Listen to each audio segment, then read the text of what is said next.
All right. Can you remind me, guys?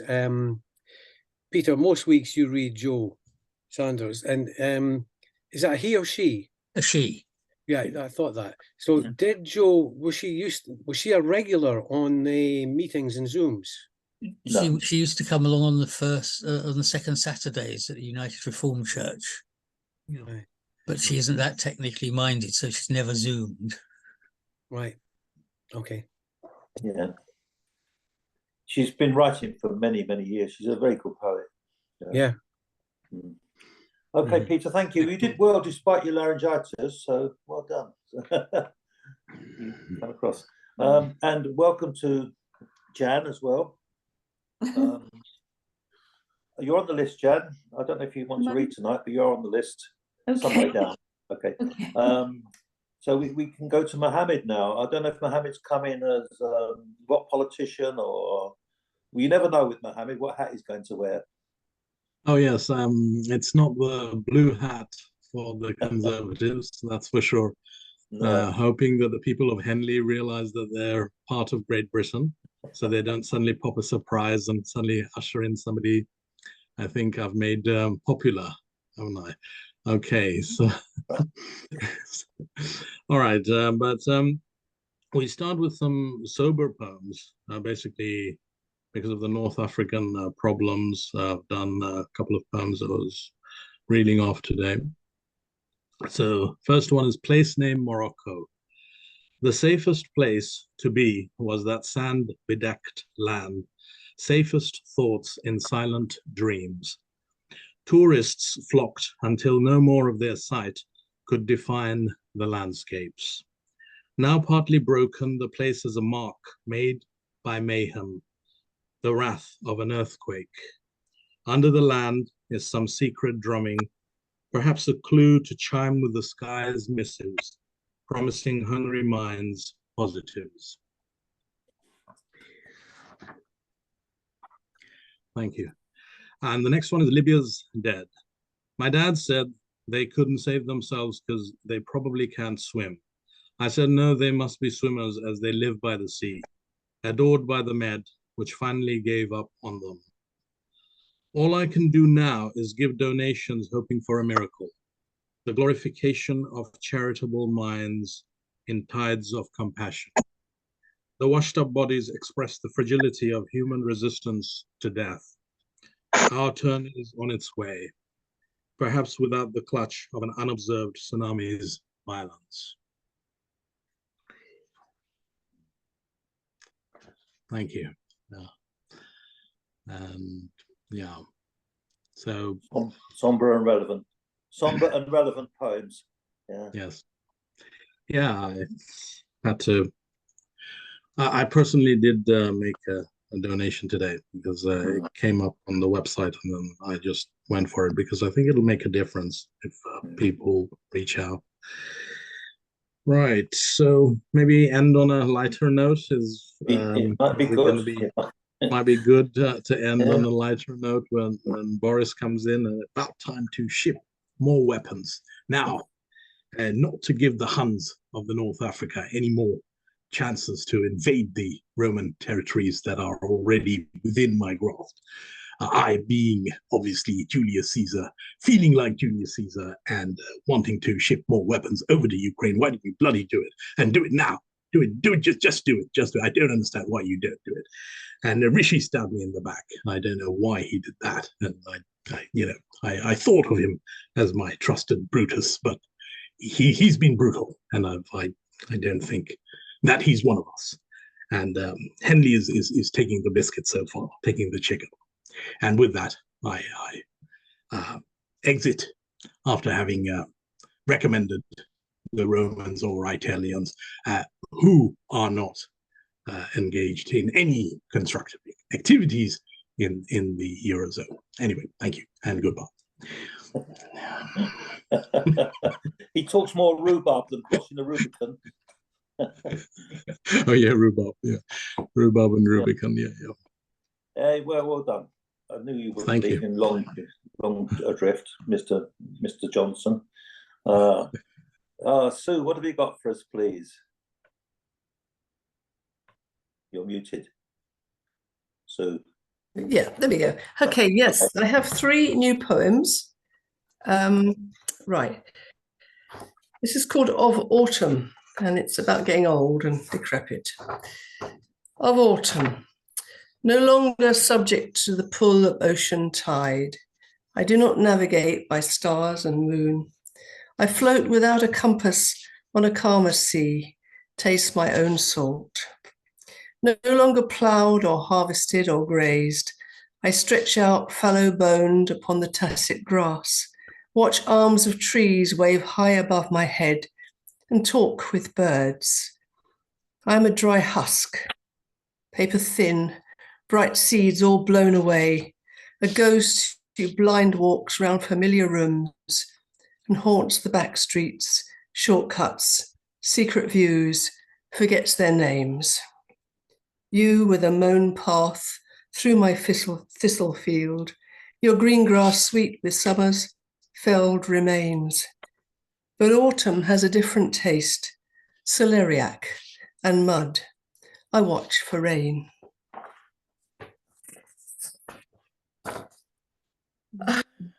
Thank you. And this is from my holiday, which I went to Shetland. And my maiden name is Anderson, and apparently it's quite a Shetlandy. My sister found out that our family came from there, so it was quite interesting to go there. And they told us a story about, you may know this, Nick, because I know you like legends. Ravens Flocky of Who Found Iceland, one of the Vikings. Anyway, and this is about the ravens. It's called Of Ravens. For we have been so long at sea, grey waves, a charcoal sky, cold clings of mist still shroud our way. We search with sunstones for the light divine. Holes like stars prick through our night black sails, and salt-beard oarsmen pray for land, dream deep of hearth and earth. Our fretful timber groans with longing, whispers that we need to leave this place. Now is the time to send the ravens out. Not finding land, will you return, dark messenger? For I have grown accustomed to your shape, your raucous speech, the weight of you upon my hand, your insight of the day that I must die.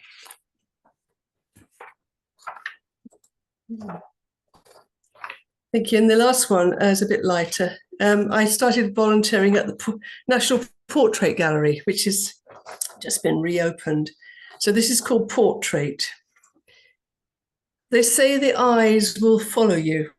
Not true. They're painted so that we could look at them. We do. They hold the power and the perfume of the past, now our present too. Their history's illustrations, captured in their fame and infamy. They shout at us, "Come, look at me." But after hours, secretly, when no one's there to see, they'll size each other up and whisper bitchy comments endlessly. Thank you. Beautiful, beautiful poems. Thanks very much. Yeah. You're obviously going through a very productive period again, aren't you, at the moment, I think? Wonderful. Jim, what have you got for us?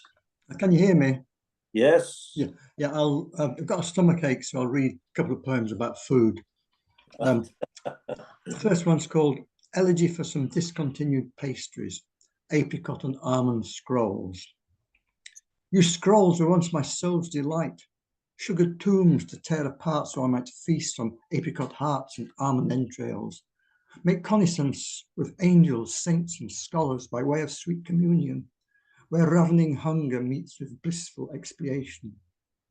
I see you still, baked by monks ecstatic, who followed sacred goose-quilled recipes inscribed with diligence on vellum and cooked in medieval ovens as stirring testaments to God's best creation, saviours fast asleep in well-fed wombs of rounded virgins. But where are you now, pastries I adored? Why withdrawn from supermarket shelves? Did I offend that great baker there on high? Or is there some divine intent for us to meet in transcendental afterlife? A plan made clear by icing sugared words in star-filled skies. On wintry nights, I search for scrolls like you, when foxes over whom we have dominion shriek and tear suburban rubbish bags. I feel too well their bitter sense of degradation, have fears that everlasting feasts in heaven are not for those with souls as yet unshriven. The second poem is one you've probably heard before, but because sore throats, I'm going to sort of read it out. It's called Dining Out Somewhere East of Croydon. There was too much going on at the table, a banquet that beggared belief. The maître d'hôtel had been smugging the meths, and the chef was a notable thief. The radishes were repeat offenders, the pigeon was nailed to its stool. The cheeses pretended to be so well connected, but the sorbets were playing it cool. Yes, there was too much going on at the table. We were governed by the lords of misrule. The ladies were shocking, all cleavage and stocking, and the men were intemperate buffoons. The olives got stoned and stuffed one another. The roses were rooting for bed. The marzipan tarts were open to offers, though the lobsters, it seemed, were well read. Yes, there was too much going on at the table. The salt had poisoned our brains. The pasties, though yummy with sugar and honey, had cholesterol to block up our veins. And the rhubarb crumbles were ready to rumble as the police came steaming their way. Got thrown in a clink. With nothing to drink, humble pie was their dish of the day. Yes, there was too much going on at the table. We begged the food to behave, but the deep-fried clams said, "Eat up and be damned." So we did, and forgot to pay. Thank you. I remember when you used to go to Poets Anonymous at Ruskin House and elsewhere, where you were the king of the jammy dodgers, Jim. You loved your biscuits and stuff. Yeah. But nice poems. Thank you. Very Jim-like. Now, Martin, good evening. Evening. Right, I'm going to read a short sequence that was inspired by a visit to Berwick Church in Sussex, which has connections with Bloomsbury Group. I think we did Monk's House and Charleston as well. So this is a sequence of poems. Anyway, the first one is a yew tree at Berwick Church. It's a sonnet. This ancient tree, symbol of solidity, permanence, and strength, was first of all a thing of grace and shining beauty, delighting eyes and heart, both broad and tall, eclipsing that church which shaded half, the sunny side, where red fruit shone against that rich dark green, first drew my gaze, bore awe, amazed, was honey to my soul, which breathed a calm, serene, and wholesome air, unlike that other show inside the building, where both Grant and Bell had sketched, designed, and planned in vivid tones, with nods to Rome, the war, and what we know of them at Charleston, hints of heaven and hell, like whitewashed tombs concealing dead men's bones. And this next section is Duncan Grant's Gospel, Berwick Church. And there's an epigraph from Genesis 8:22, which is just after the flood. It's God's covenant with Noah. While the earth, this is also up inside the church, so I didn't just put this in gratuitously. While the earth remains, seed time and harvest, cold and heat, summer and winter, day and night, shall not cease. So these are poems about the different pictures that I think they're frescoes that were done inside. So this is the 4 medallions. 1, seed time. Under a sliver of sky, the smooth curved hill and bare brown earth, a green man sweats and bows over a primitive plough by his white horse, Will this give birth 100-fold within these furrows? And does this ploughman plough in hope, while better versed in scripture than the Pope? Number 2 is harvest. And there's another epigraph, which is from Psalm 126, verses 5 and 6. And it refers to the return from exile of the Jews. Those who sow in tears shall reap with shouts of joy. He who goes out weeping, bearing the seed for sowing, shall come home with shouts of joy, bringing his sheaves with him. This is the poem. For those who move so easily from stocks and shares to stooks and sheaves, from verbiage to foliage, harvest time meant raising joyfully those golden field fruits. Who believes war's bitter harvest lingers on the stage? Under autumn's sun, bent backs of labourers bear their burdens. All of Europe cracks. And this one is number 3, summer heat. This same sun which burns our backs has also seen in jungles, meadows, fields and plains such fruits of conflict fought between unyielding foes. Who remains unscarred to live?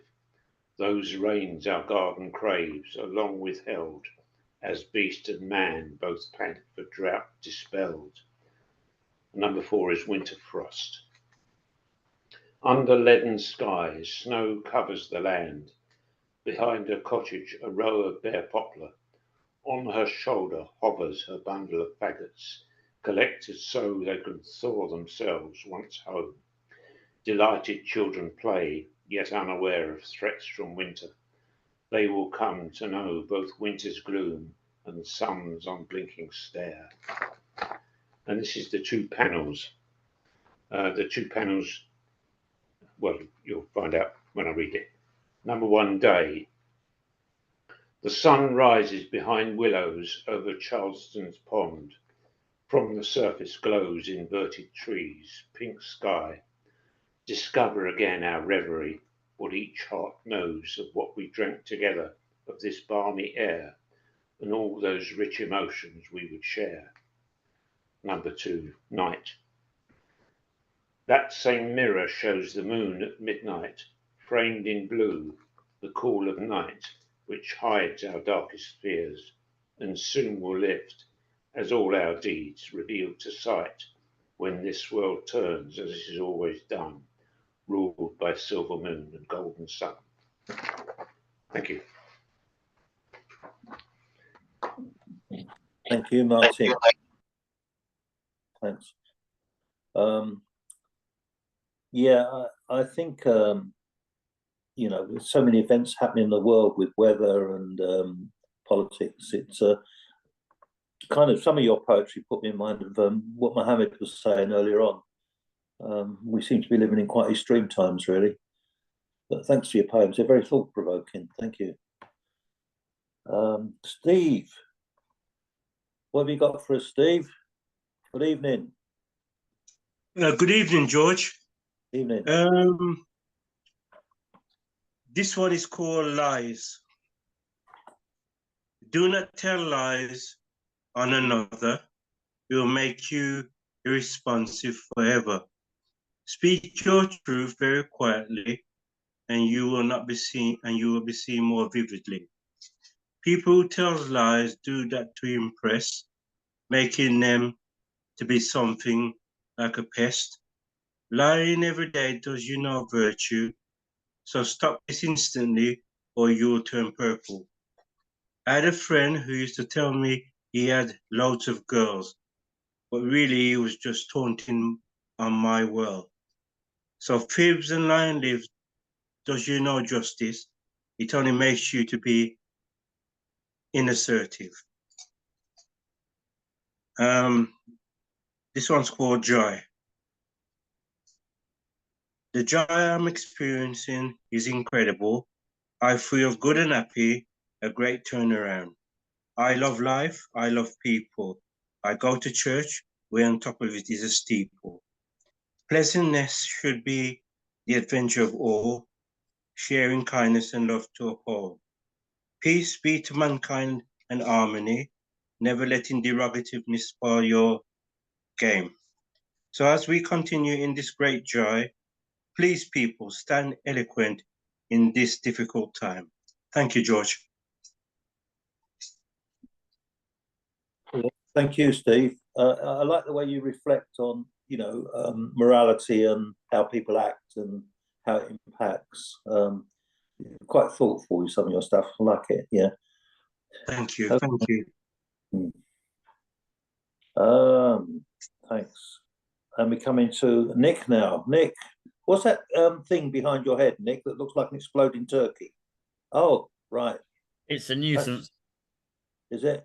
Yeah, I don't want to be committed, so I'm being a nuisance. You're in opposition to Peter, but more colourfully. No, Peter's supporting me. He's saying I shouldn't be committed as well. I'll let you go on with your poetry. So I spent all afternoon producing a book, which might appear occasionally on the screen. So this is the Shortlands Poetry Circle Writers Group, which I'm currently the secretary of. And it's got some great poets in it, but I'm going to read my ones because I'm that kind of a vain person. So this is Vows. He caught his breath on every line. His face was flushed, his heart aflame, the promises said to last through time. He caught his breath on every line, their words like love would intertwine. Each to each they spoke the same. She caught her breath on every line. Her face was flushed, her heart aflame.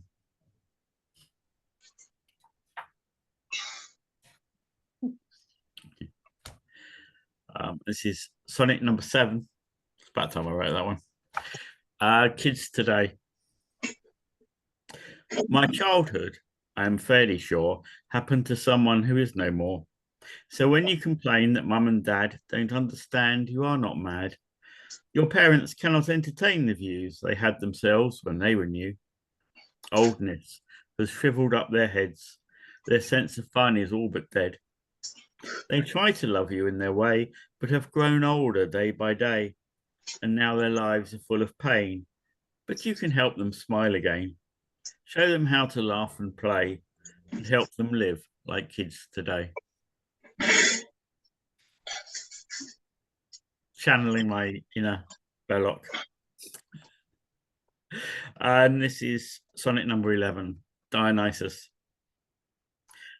The twice-born god of madness, Zagreus, plays inside your head and dances through the trees. His train arrives in pomp on holy days, on holidays. Master of chaos, lord of the revel, leader of these mad women who rip their prey to shreds. Fleet-footed Dionysus, found where satyrs prance and pound their rhythms inside mortal heads. With his beloved Ampelos, he would race and dance, the fast god who trips up hares, outpaces fawns. But even he could not arrive in time to save Ampelos from the mad bull's horns. His lover's broken body he twined into the vine. He is the god who drank, the god who wept, the god who needed to forget. Classical Nick. You caught me on the hop with the first one, your Vows. I kind of truncated, and I was expecting to go on a bit longer, so I kind of was on the hop with that. But yeah, I enjoyed them. Thank you.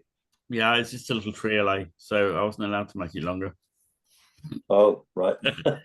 Form, Yeah. Right. Very good. Jan, have you got anything for us this evening? I like your Who poster. Oh, right. Yeah. Yes. Right. Mind of going to see them in Lewisham. They could be nuisances too. 1982, I think it was. All right. Okay. Late too. A while ago. Well, as you know, I'm very new to this, so I haven't written anything. But I did find a poem. You probably heard it before, but I could read that if you like. Yeah, that'd be fine. I mean, often, you know, you get sent these things about you know, writing a poem. There's a competition or something like this, you know, and you can win quite a lot of money, can't you, for writing a good poem and sending it in, whatever. Well, I found this. It's called the prize-winning poem. Yeah, it says, it will be typed, of course, and not all in capitals. It will use upper and lowercase in the normal way. And where a space is usual, it will have a space. It will probably be on white paper or possibly blue, but almost certainly not pink. It will not be decorated with ornamental scroll work in coloured ink, nor will a photograph of the poet be glued above his or her name, and still less a snap of the poet's children frolicking in a jolly game. The poem will not be about feeling lonely and being 15, and unless the occasion of the competition is a royal jubilee, it will not be about the Queen. It will not be the first poem the author has written in his life, and will probably not be about the death of his daughter, son, or wife. Because although to write such elegies fulfills a therapeutic need, in large numbers they are deeply depressing for the judges to read. The title will not be Thoughts or Life or I Wonder Why, or The Bunny Rabbit's Birthday Party, or In Days of Long Gone By. Tis and twas, or an air, and such political contractions will not be found in the chosen poem. Similarly, cliches will not abound. Dawn will not herald another bright new day, nor dew sparkle like diamonds in a dell, nor trees their arms upstretch. Also, the poet will be able to spell. Large, meaningless concepts will not be viewed with favour. Myriad is out. Infinity is becoming suspect. Eons and galaxies are in some doubt. Archaisms and inversions will not occur, and nymphs will not their fate bemoan. Apart from this, there will be no restrictions upon the style or tone, and what is required is simply the masterpiece we'd all like to write if we could. And there's only one prescription for it. It's got to be good. I quite like that. Because I'm only just starting to read and write. Well, I haven't written any poetry, but it's just I think by listening to people, I'm, you know, getting more of an idea about it. Very good. I mean, I think Jim's written a few poems about submitting poems and you know how they respond in this kind of very restrictive. I thought it's very interesting, actually. I thought very interesting, especially towards the end. You were getting the. Yes. Yeah. Well done, Jan. We like that. We like that. And don't worry. I mean, we all you know, we all resurface with stuff we've done before. It's because although it's common to us, it's fresh to other people's ears very often. So don't worry about it. No. You've got to be aware of a poetry scene, because that's what poetry writing is all about, knowing the poetry scene, and it's a social thing as much as anything else. So you actually enjoy it and go with the flow. Yes. Absolutely. Yeah. Is that it for now? Are you?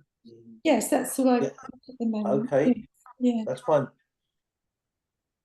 Thanks a lot, Jan. Joe, sorry. Jan, sorry. Jean, I don't mind. Right. And we're moving on to Norman now. Norman. Can you hear me, guys? Yeah. Right. I'll kick off. I've got three short ones, but I'll kick off with you know, when Peter very kindly invites us to the Zoom calls, and he usually has an anniversary strapline for us, you know, and I find them you know, intriguing or funny. You know, it's brilliant. And unless I'm going mad, a few months ago I couldn't make the Zoom, but I think Peter put out one that stated that the Beatles had recorded Come Together on the 21st of July, 1969. Am I right, Peter? Never mind. I can't remember back that far. Yeah, okie dokie. Well, anyway, that got me thinking. And what I'm going to share with you basically is I saw an A4 page, my account of experiencing and growing up with the Beatles. It's called Come Together. The booming bass beat introduces Come Together by the Beatles, recorded on the 21st of July, 1969 in Abbey Road Studios. I have two cousins, 7 years and 5 years older than me, both Beatles fanatics and major influencers, you see. I was in the Cubs when the Beatles had a meteoric rise on the global stage. Everyone had a favourite Beatle. John, Paul, George, come to think of it, Ringo much less so, except for my cousin Lorna, who picked Ringo. She always differed, including supporting the Native Americans fighting against the cowboys in the Western movies. Later in life, I too appreciated the plight of the Native Americans, which continues to this day. Back to the Beatles. My first recollection was either Love Me Do or Please Please Me, playing on the light program on my parents' red Bakelite radio. For all my age, the hair stood on the back of my neck. I knew this was special, but in my protected world, I was unaware of the social and economic change that would take place as I lived my life through primary school. With the little pocket money I saved during the week, I would buy Beatles bubblegum on Saturday at the local newsagent. The bubblegum was wrapped in a square sachet, which when flicked open revealed a hard square piece of pink bubblegum. And underneath the bubblegum, you would find a similar size card with a black and white photo of one of the Beatles. I do believe there were alternatives of the band altogether in various poses. The bubblegum was sweet and only took a couple of minutes to convert into a gobstopper-sized chewy ball that never did disintegrate in size. It was eventually expelled once all the sweetness had gone and you were left with nagging jaws. A little later in life, having heard the Kinks all day and all of the night, I put it to my cousin Colin that the Beatles had competition. His face was like thunder. It seems to me that after all the decades later, Come Together is a great strapline, like climate change, equally important for the human race to manage our evolution, respect all ethnic groups, and obliterate greed and warmongering from our daily lives. I may be a dreamer, but I'm not the only one. And next one up, we were in the middle of Oxfordshire, and it was tea time, balmy summer evening in June, and Cafe Society sort of beginning to take place in the market square. And all of a sudden, this beautiful red kite, the bird, it was much larger than I'd anticipated. This red kite appeared above us in the market square. So this is Red Kite in the Evening. It is the time of the red kite, hovering unusually low over the market square. He continues in circles determined on the wing, focused to find any prey below. The pigeons hide in the shadows. Two small black crows take shelter between two chimney pots. Earlier in the day, you'd find him flying over the fields and hedgerows, but tonight he supplements his opportunistic hunt in urban pastures new. The market closes.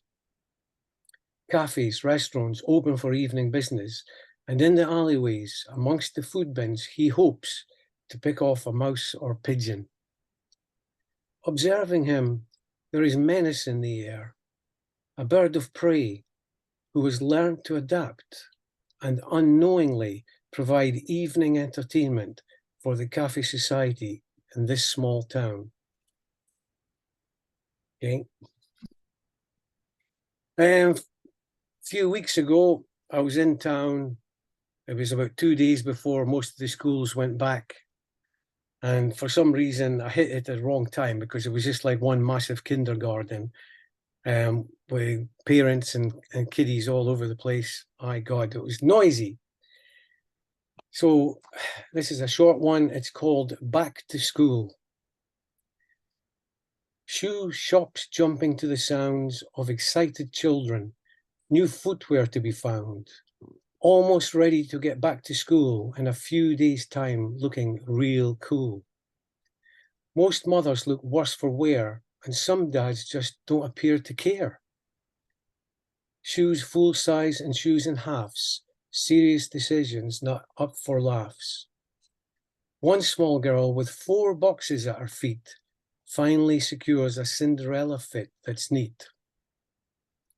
The boys for sure are much harder to please. The lack of football boots sure does displease. So onward to the sports shop proper, where father and son search for the chart topper.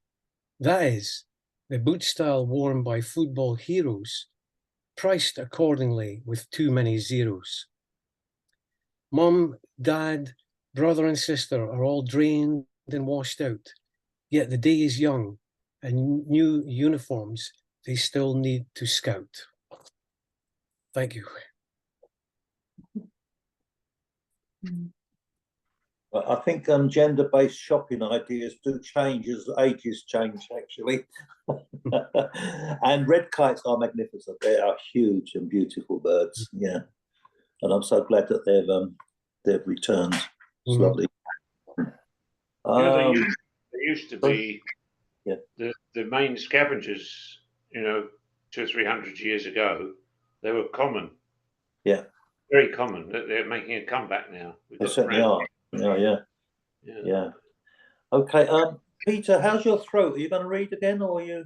No. No, I'm not going to read this time. No. And like HMS Whiting, I've also run aground as far as reading's concerned this month.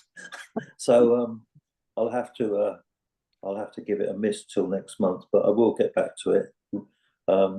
It's the glare and the focusing at the moment in my eyes. It's a bit difficult. Right, well, it's tea time, folks. So what is it? 8:45 early. It's because Peter and I have not gone on for ages about poems. So shall we meet in? Shall I have a 5-minute break and meet? Oh, I can always find something. Right.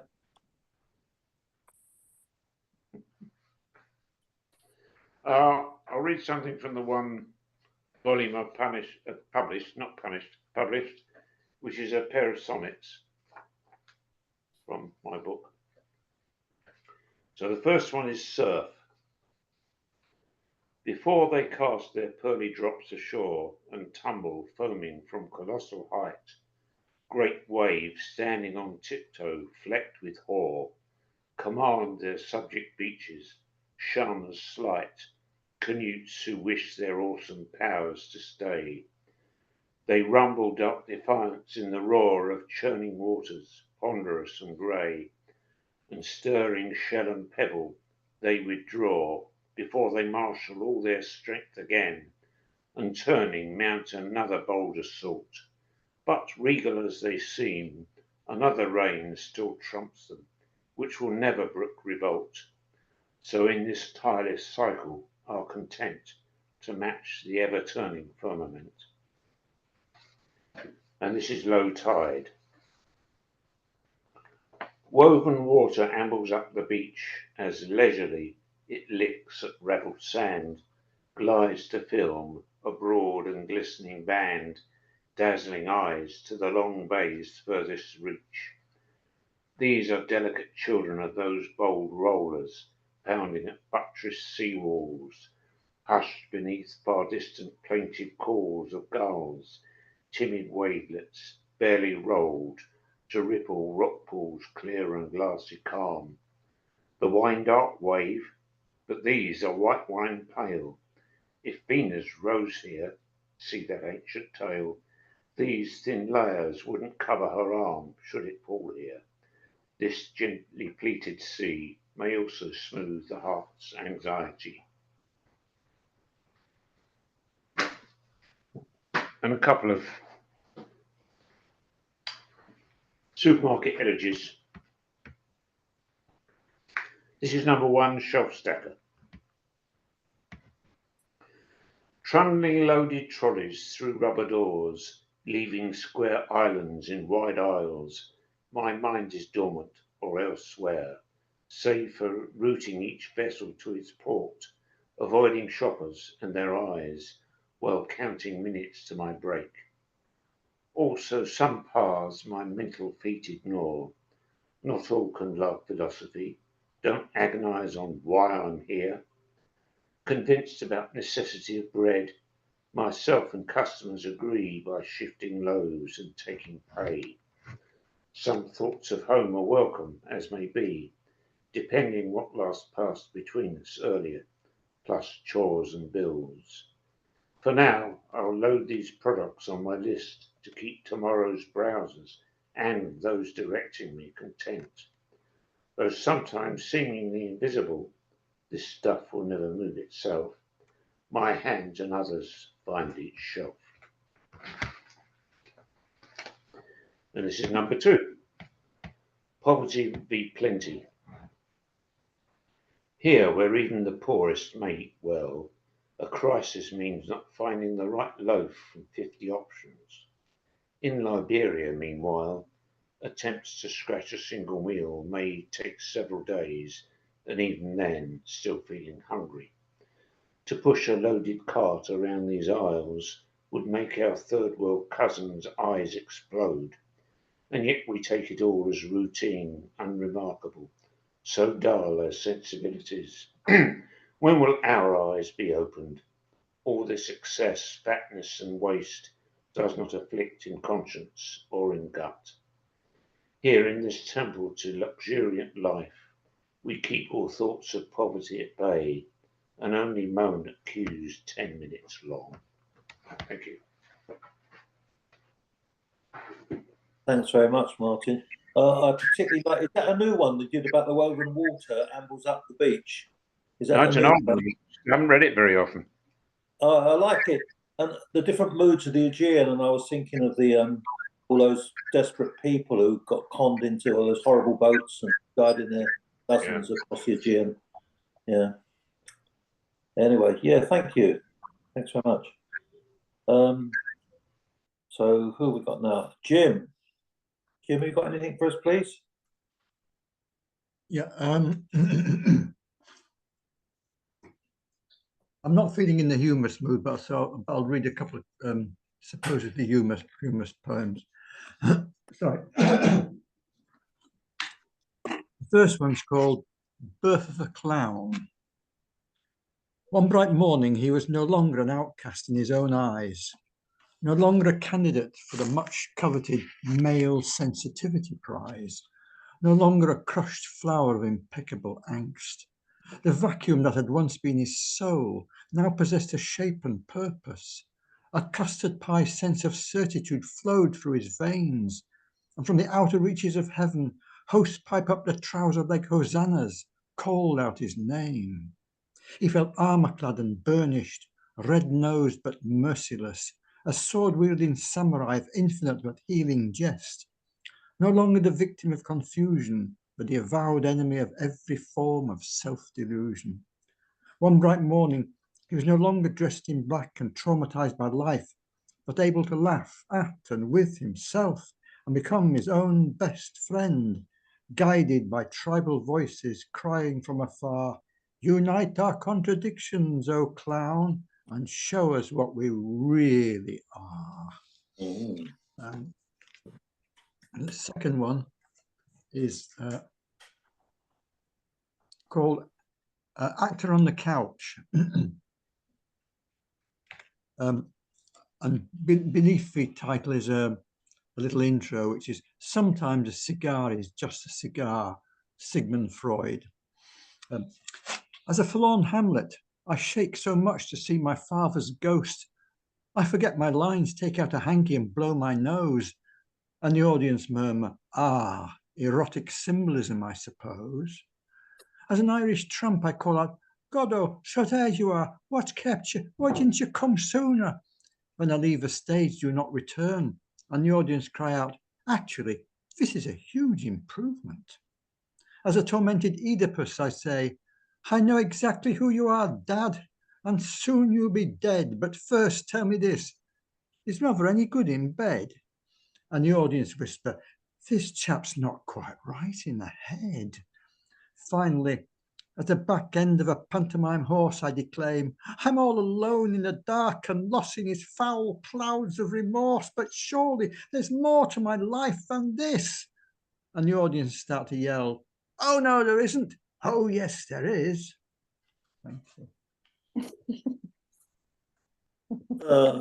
Might not just be foul clouds of remorse if you're in the back of a horse. It might be foul clouds of something else, mightn't it, Jim?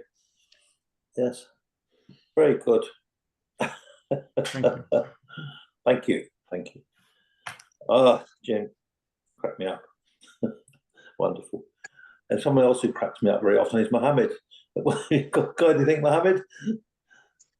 You're still muted. That's Yeah, it. Unmuted now. Unmuted, yes. Unmuted, yes. Mm-hmm.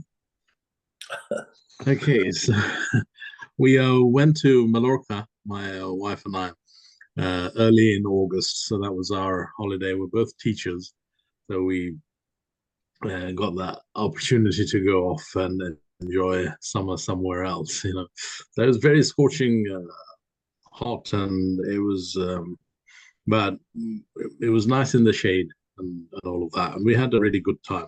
So some poems, two of them that I wrote over there, but before that, John Goldsworthy, Sweet Oath in Mallorca. If you had suddenly been where I've been, under the sun among the almond flowers, if you had dreamed and seen what I have seen, the old grey olives and the old grey towers, if in bewilderment there had come to you over the hills beneath the evening star, the tinkling of the sheep bells, or the blue gleaming from where the happy wildflowers are, if you'd been wafted to that fairyland, and in delight been lost and lost again, and walking with me waved a friendly hand to children smiling with the eyes of Spain, and in full day beheld the young moon fly, then had you sworn the same sweet oath as I.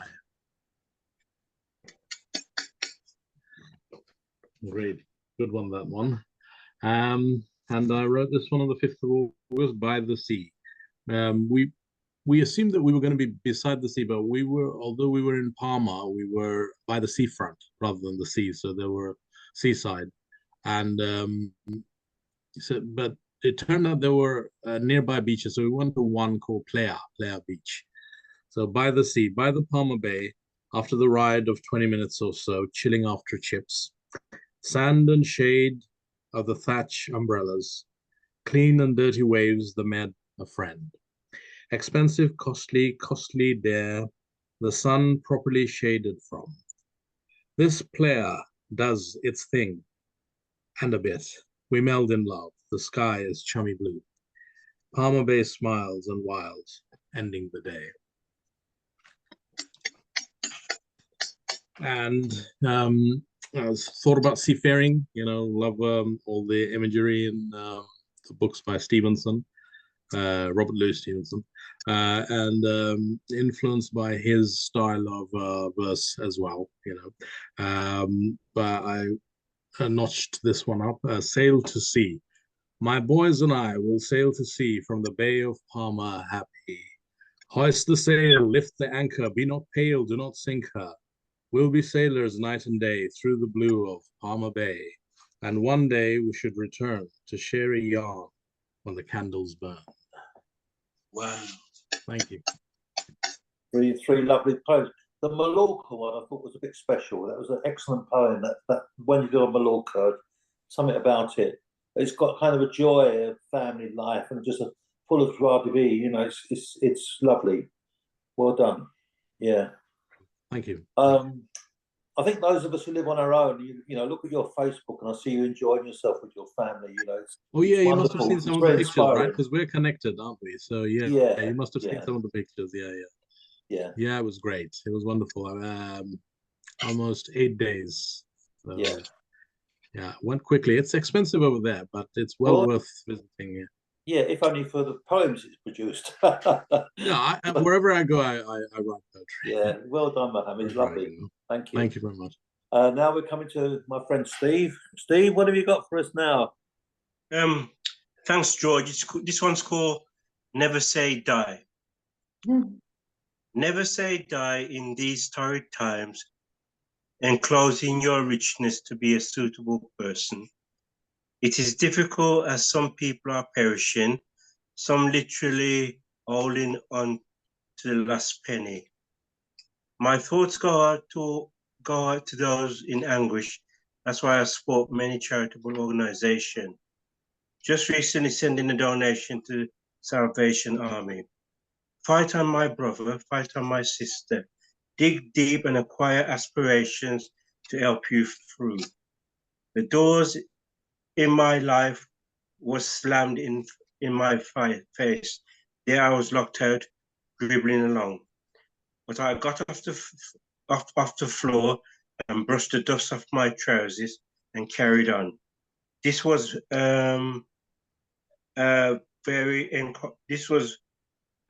this was encouraging. This was encouragement that came from my best friend's mom to do this. So never say die, and be the biggest winner. Triumph in your joys, love and happiness, and the gods will be there for you. This one's called My Son. Never in a million years would I believe I would have a child. But here I am today with a son in his final year at university. With health issues, both me and my wife, we have brought Nathan up to be where he is at. It's been difficult, especially being the breadwinner, but this just gave me a coping mechanism of responsibility. I swore he was not going to go down the same road I went down.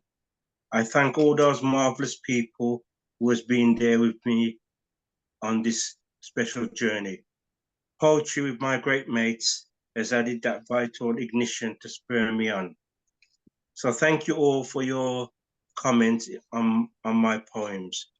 Nathan has had 2 arduous years at university, but is in his final year. Society is bringing many ups and downs, but whoever you are, continue to be yourself and do the honorable things of encountering your responsibilities. Thank you. Thank you, Steve.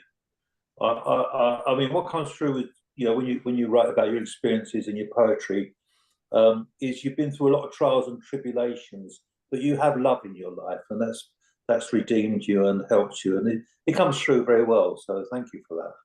Thank you. Welcome, George. Honestly, welcome. Yeah. Thank you very much. Right. Now we're going to move on to Nick. Nick. Right. Got time to read some other people's stuff from this book then. This is by Jane Sharp, who lives up near you, George. She's still in our writers group, so that's good. Ode to Oldness.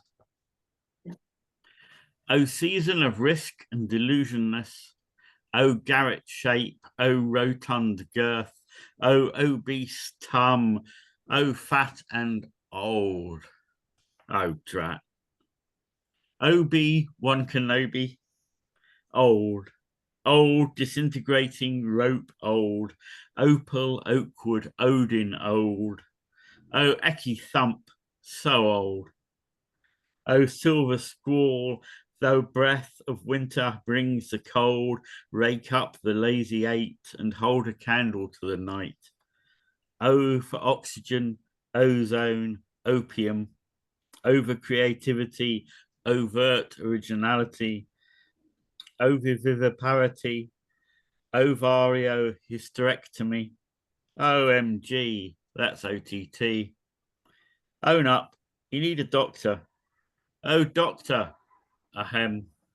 O esoteric priest, O divine Osiris, Oceana, Odysseus, Obadiah, Omikami, Omega, O oaf, O ogre, O granny og, O gods, be kind. If breath intake is in decline, an obese OAP cannot be far behind.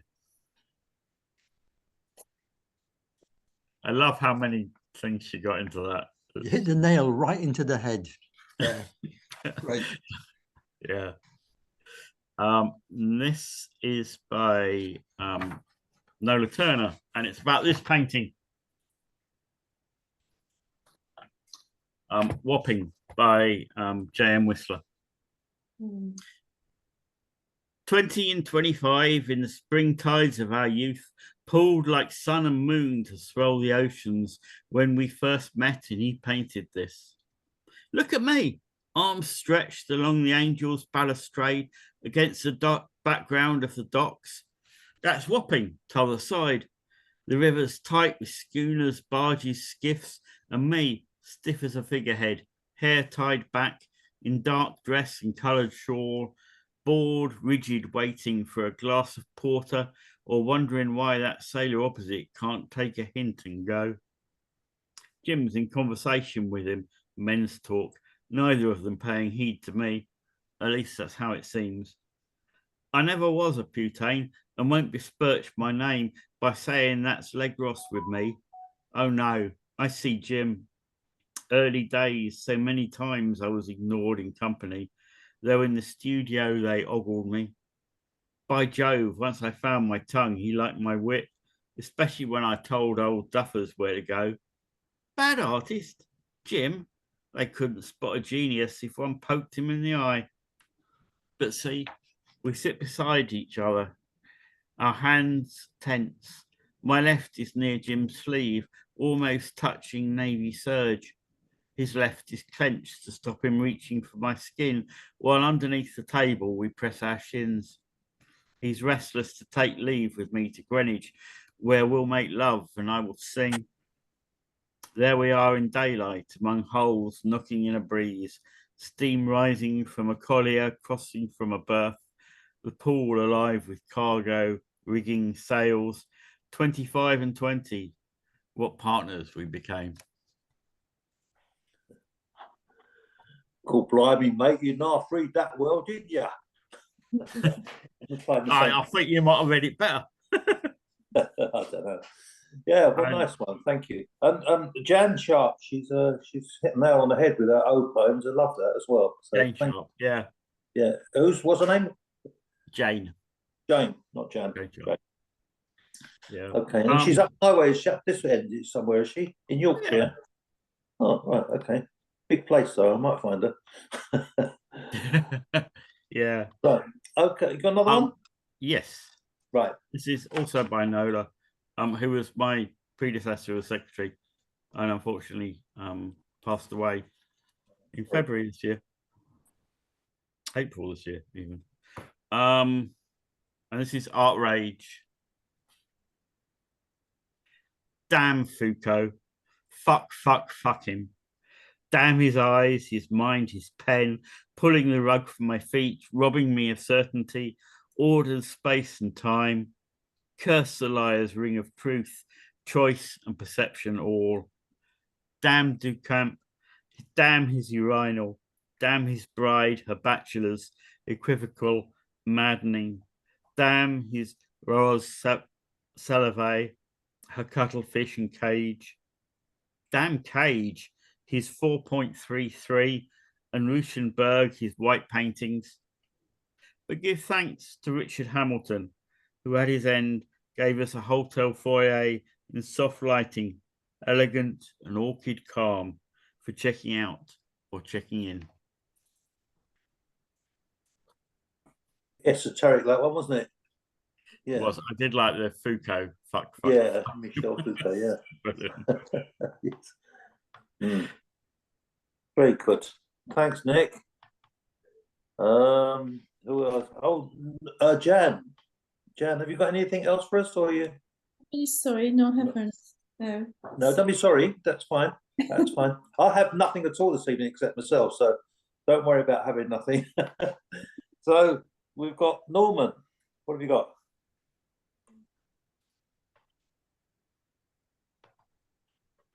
muted. You're muted, Norman. Muted. Well, while waiting for Norman, that's the hotel Yeah. foyer. All right. And it Oh can't be yes, calm. nice. It is lovely. Yeah. Sorry. Oh, I'll go back to you, really. No, it's very good. You get about a bit, don't you, Nick? You've got a lot of places you visit there. I can see that. Yeah, Norman, hey, Norman, are you going to unmute? Is that right? Right, I'm unmuted. What's that, Nick? What's your background? It's a hotel foyer painted by Richard Hamilton. Oh, it is. Which you've just read. Okay. Yeah. Very good. Very topical. I've just got a really, really sort of short one, guys. It was listening to Sue earlier. I think when Sue was up in Scotland, I flew up to Aberdeen to meet my sister. 5 days with my sister and a few cousins. And but it's the first time I'd flown since 2019, the summer of 2019. You can imagine why, because of COVID, etc. But it kind of extended out until 2023. And I have to say, I don't miss airports. So this is an old one, and so it's called Airport. Sky-high blondes and perfume shops, transient businessmen with all their props, students lugging Arctic packs and excited scouts with Pacamax. Parents stare at scheduled screens. No, my flight's delayed to Aberdeen. I thank you. That is true, by the way.